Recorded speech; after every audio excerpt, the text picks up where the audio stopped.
Let's begin the broadcast with this breaking news coming in after an agreement was reached between the government of Jharkhand and the protesting students who've now broken their fast, their hunger strike. Rahul Gandhi has welcomed this breakthrough. Rahul Gandhi says the government of Jharkhand listened to the students. There was a dialogue that took place between the students and the government, and that's the way forward, says Rahul Gandhi. That's the right way forward.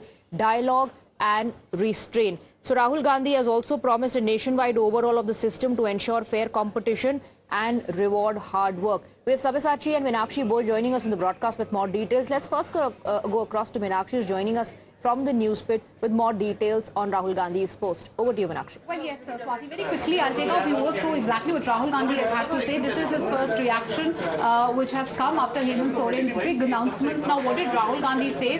He says, and I quote him verbatim, a consensus has been reached between students of Jharkhand and also the state government. Students have ended their hunger strike. It was heartening to hear this news. The Chief Minister and the Jharkhand government chose the path of dialogue, arrived at a solution. Students exercised restraint and also made their points heard. This is the right way. When students raise questions, they should get the answers. We stand with every student in the country.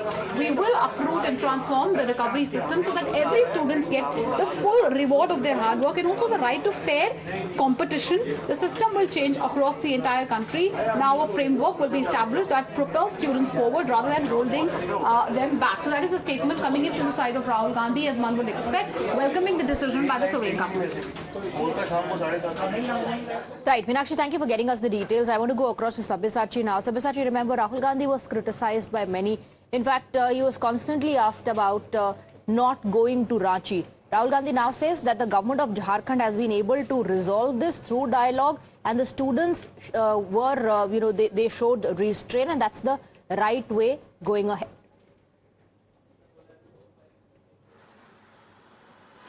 Well, that's right. See, the students earlier had criticized Leader of Opposition, Mr. Rahul Gandhi, for not visiting Ranchi. In fact, several of the leaders from the BJP, in fact, questioned Rahul Gandhi's selective stand, because here in the national capital, we saw that Rahul Gandhi was on the street. In fact, several of the opposition leaders were of the view that since the students were on the ground, it is our responsibility to also be on the ground and join the agitation with them. Similarly, questions were raised to Rahul Gandhi as well regarding his absence from Jharkhand. Now, Rahul Gandhi says that the Congress has been actively participating in discussion with the Chief Minister of Jharkhand. In fact, a few days back, Rahul Gandhi also wrote a letter to Jharkhand Chief Minister urging him to personally meet the students and discuss all the problems and concerns of the students. After that, we saw that the Chief Minister met with the students, and yesterday there was a breakthrough, and the students have decided to end their indefinite hunger strike. Absolutely. And the Leader of Opposition has to say that going ahead, the dialogue is the only way to solve the issue. But he also points out that the entire education... Right. A breakthrough was reached when the government decided to cancel those examinations. That was one of the main demands, along with a CBI probe. Devendranath Mehto, the face of the entire protest, who was on a hunger strike for almost 16 days, ended his fast. And this is what he had to say right after that.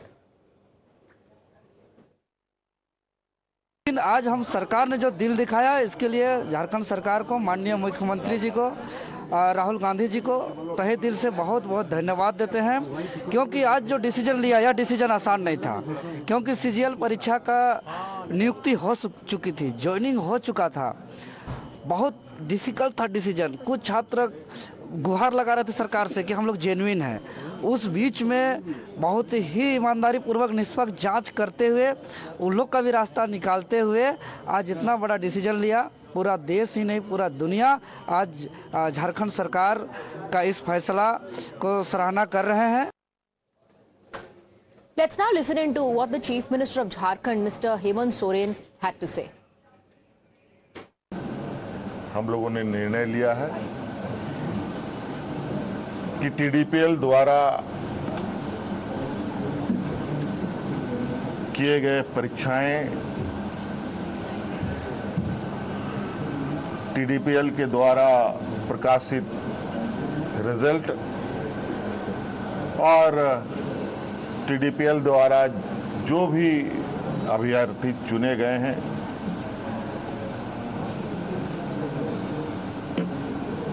या शामिल हुए या TDPL के जितने भी गतिविधियां यहाँ हुई हैं उन सभी को कैंसिल किया जाता है, रद्द किया जाता है। All right, moving on now, we have some breaking inputs coming in from the top court, where we're given to understand that the Supreme Court has said that a high-powered committee is going to be set up, and the court also has mentioned that they will invoke special powers to quash the FIR that has been registered against innocent protesters using Article 142. However, the Chief Justice of India says that the court will later decide what to do with those with criminal antecedents. Court has asked both sides to give a list of FIR and said that let us identify the area where there is no controversy, but where there is criminal antecedents also, we will decide what to do. So the court making it absolutely clear that they will invoke special powers to quash FIRs against innocent protesters using Article 142, but when it comes to those who have criminal antecedents, that decision will be taken later about what to do in that particular case. CJI says we must remember Article 19, freedom of speech and expression, rightful protest. Their case can be completely distinguishable from criminal elements. So let me go across to Harish, our legal editor, who's getting us more details on that. Harish, we're getting more information now about the hearing underway at the top court, where the court says that they will ensure that FIRs registered against innocent protesters are quashed. But at the same time, when it comes to criminal individuals with criminal antecedents, a decision on that will be taken later. Swati, the Chief Justice of India has asked the both sides to furnish list of FIRs against protesters already filed. Chief Justice said we will invoke special powers to quash FIRs against innocent protesters using Article 142. And we will later decide as to what to do with those with criminal antecedents.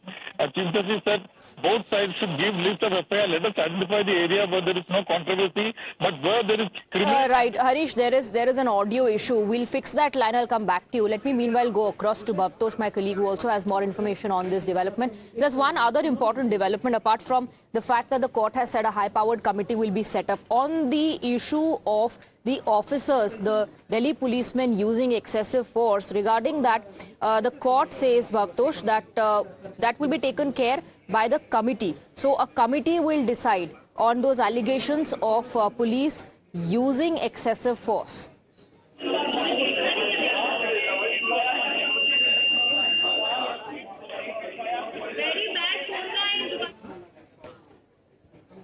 Bhavtosh, can you hear me? Okay, I think there is some network issue. Let me take our viewers through the details once again of what has transpired in the court. The big news that we are breaking here on Times Now. The Chief Justice of India has made it absolutely clear that both sides will have to furnish a list of FIRs against protesters that has already been filed. When it comes to genuine protesters, the court will invoke special powers to quash the FIRs against innocent protesters using Article 142. But at the same time, the court making it clear that in case of those with criminal antecedents, a decision will be taken later. Now, on the issue of policemen using excessive force, regarding action against policemen who committed excesses, the court says the committee will take a call on that. Let me go across to Bhavtosh, who is joining us with more details. Bhavtosh, you can hear me now. Along with quashing FIRs against innocent protesters, invoking special powers, on the issue of police using excessive force, the court says for that the committee will take a decision, a high-powered committee. Yes, Swati, in fact, it's now more or less clear that a high-powered committee will be formed, and tomorrow the members of this committee will be decided. Chief Justice of India has also hinted that the high-powered committee will consist of a former Supreme Court judge, also a Chief Justice of a High Court, and an officer of the rank of DGP. So this would be the composition of the high-powered committee.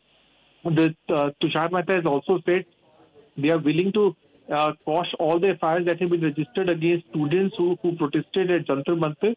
But he again stressed on the point that there were several criminals who had also been part of the crowd that also assaulted police personnel and also security personnel who were present at that site, to which the Chief Justice again stressed the fact that they are not quashing those FIRs in which there was vandalization as well as police personnel being assaulted.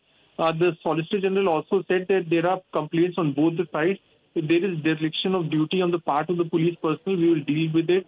in consultation with the High Powered Committee. So both the things have been addressed. As far as protesters are concerned, students are concerned, those FIRs will be cancelled, and that will be done by the High Powered Committee.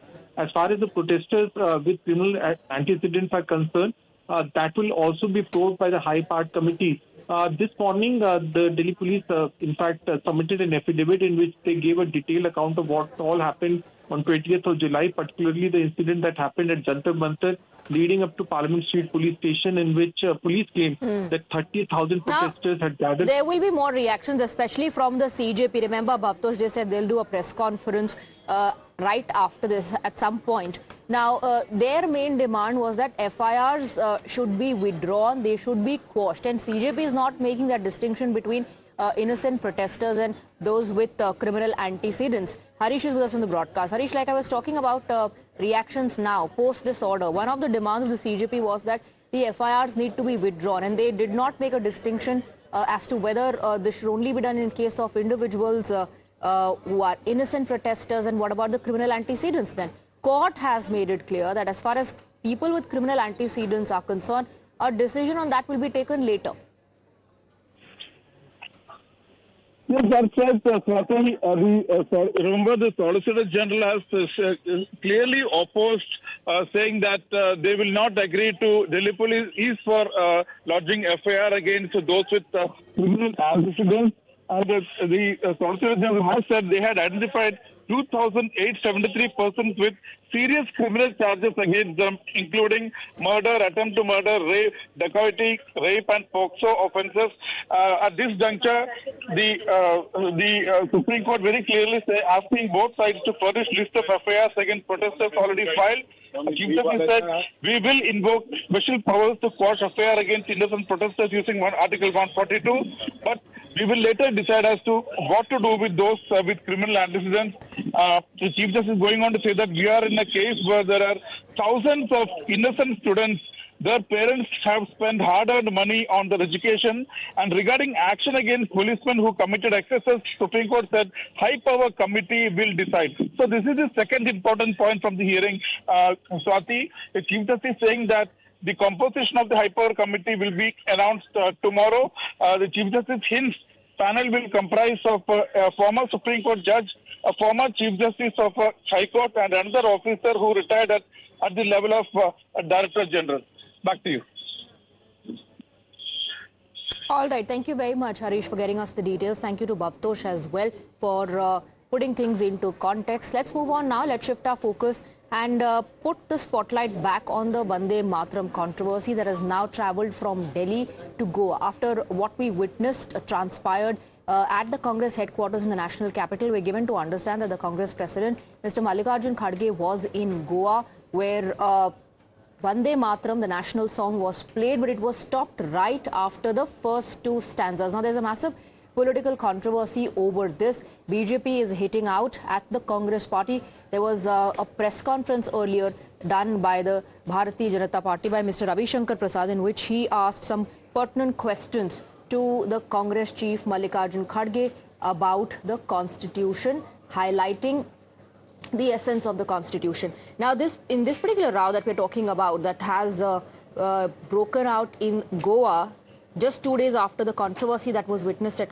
Congress headquarters, party president Mallikarjun Kharge attended a Congress convention in Goa, and during that particular convention, national song was played. All the Congress leaders stood to sing Vande Mataram, and the rendition stopped after the first two stanzas. Let's now listen into the reactions I was talking about, how the BJP has hit out at the Congress. Congress party is continuing its spree and continuing its assault on our national ethos. And as Sonia Gandhi did it last time, today Mallikarjun Kharge also does the same thing. The Congress party, which boasts itself of bringing independence, and that independence which we got because of the participation of several freedom fighters who were inspired by Vande Mataram song, today the same Congress party insults the Vande Mataram. Is continuing its insulting activity on Vande Mataram, and not only Vande Mataram, they also, whenever the opportunity get, they insult even the country When they go abroad, they speak against the country. We're given to understand that Mr. Mallikarjun Kharge has responded to the controversy, and Mallikarjun Kharge says he sang the same Vande Mataram which Jawaharlal Nehru did. And he also went on to say whatever BJP says is not the national standard. So the face-off over Vande Mataram is only intensifying, with Mr. Mallikarjun Kharge, the Congress president, now reacting, saying he sang the same national song that Jawaharlal Nehru did. Let's listen into that reaction.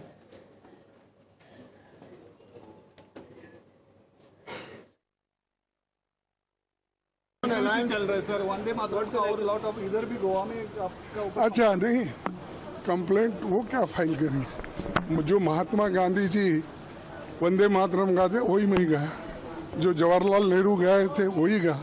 अब तक 18 साल तक उन्होंने जो गाया, ऐसे उनकी central government Vajpayee ने जो गाया वही गाया मैं, और 12 साल तक इन्होंने चीफ मिनिस्टर होकर अब तक जो गाया वही वंदे मातरम गाया। अगर ये गुनाह है तो उन्होंने 18 साल से गुनाह कर रहे हैं। अगर यही गुनाह है तो गांधी जी के ऊपर केस डालो, यही गुनाह है तो नेहरू जी के ऊपर डालो, यही गुनाह है तो वल्लभ भाई पटेल के ऊपर। अरे ये तो इनको मालूम नहीं, पैदा होने से पहले कांग्रेस वालों ने एक रेजोल्यूशन पास करके देश में कौन सा राष्ट्रीय गीत अपनाना ये किए हैं। तुम जो बोलते वही राष्ट्रगीत, आप जो कहते वही होगा। कल के दिन दूसरी सरकार आएगी, वो अगर कहे वही होता है। 90 साल से जो चल रहा है वही हम किए। जो सालों से चल रहा है हम वही करेंगे. That's the response coming in from Mr. Mallikarjun Kharge. Let me go across to Sabyasachi for more on this. Sabyasachi, 6-stanza version of Vande Mataram has been made mandatory. Now we've seen what happened at the Congress headquarters, and that interaction, the change of expression when the entire 6 stanzas were played and sung during the Independence Day celebration at the Congress headquarters. Now we're given to understand in Goa, when the national song was played, it was stopped, the rendition was stopped just after the first 2 stanzas. Mallikarjun Kharge says we are following what was done before this directive from the Home Ministry came in.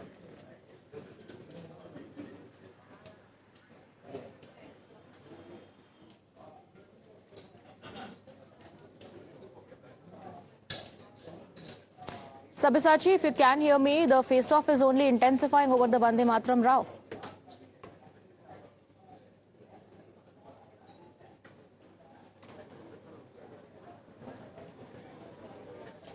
Okay, I think Sabyasachi is not able to hear me, but the controversy is only intensifying, with Mr. Mallikarjun Kharge now hitting back at the Bharatiya Janata Party, saying he sang the same Vande Mataram which Nehru did, and if that is a crime, then they should go ahead and file a case against every tall leader that sung only the first 2 or 4 stanzas of Vande Mataram before 6-stanza version of the Vande Mataram was made mandatory. This after a directive was issued by the Home Ministry.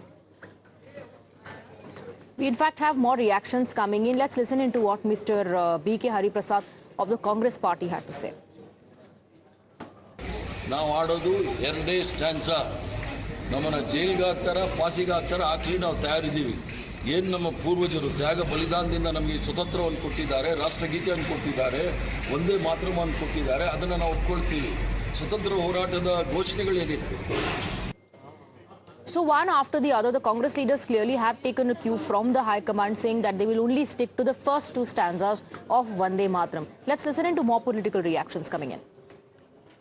देखिए, Samajwadi party को इस पूरे प्रकरण पे कोई टिप्पणी नहीं करनी, लेकिन जिस तरह से उत्तराखंड में कांग्रेस अध्यक्ष खड़गे जी के कार्यक्रम के बाद उस स्थल को शुद्धिकरण किया गया, जिस तरह से आदरणीय अखिलेश यादव जी के मुख्यमंत्री आवास होने के बाद लोकसभा चुनाव में एक मंदिर में जाने के बाद जिस तरह की घटनाएं सामने आई, वो कहीं न कहीं भारतीय जनता पार्टी की जातिवादी और दलित और पिछड़ा विरोधी मानसिकता को दर्शाता है. ये लोग आज वंदे मातरम की बात इसलिए कर रहे हैं ताकि नौजवान के हाथ को जो काम चाहिए, रोजगार, वो आप दे नहीं पाए पिछले 12-13 साल से. नौजवान हाथ में रोजगार मांग रहा है, स्टूडेंट सही से एग्जाम करवाने की मांग रहा है, उद्योगपति को आप पैसे वाले को और पैसा बना रहे हैं, गरीब को और गरीब बना रहे हैं. जब अंग्रेज के सामने वंदे मातरम की बात करनी चाहिए थी, तब आप कहाँ थे? आपके पूर्वज कहाँ थे? आप तो अंग्रेजों की चमचागिरी कर रहे थे। Moving on, we have some breaking inputs coming in on the broadcast. We're given to understand 18 years after the dastardly 26/11 terror attacks. Now, the process for an in absentia trial has begun. The trial is against 6 Pak accused. So, the accused include Lashkar-e-Taiba founder Hafiz Saeed, Zakiur Rahman Lakhvi and Sajid Mir. Other 3 accused are Abu Alkama Asim alias Abu Kahfa and Major Abdur Rahman Pasha. Let me go across to Paras, who's getting us more details on that. Paras, share more details about this process against 6 accused, 6 Pakistani accused who played a big role as far as the 26/11 terror attacks are concerned. Major update that has came in this entire 26/11 matter. 18 years after the 26/11 Mumbai terror attack, India has started the process for an in absentia trial against 6 Pakistani accused. The accused includes Lashkar-e-Taiba founder Hafiz Saeed, Zakiur Rahman Lakhvi and Sajid Mir. The other 3 accused are Abu Alkama Asim alias Abu Kufa and Major Abdul Rahman Pasha. A proclamation has been issued against all 6 accused, directing them to appear before the special court by August 18. 6 accused are believed to be in Pakistan and not available to face proceedings in India. Authorities are now seeking to proceed in their absence. The proceedings are being initiated under Section 356 of Bharai Sanhita, Suraksha Sanhita, which allows trial or judgment. Initiated under Section 356 of the Bharatiya Nagarik Suraksha Sanhita, which allows trial or judgment in absence against a proclaimed offender subject to legal safeguards. Thank you very much, Paras, for getting us the details. With that, quick break on the broadcast. A lot more lined up on the other side. Stay on with us.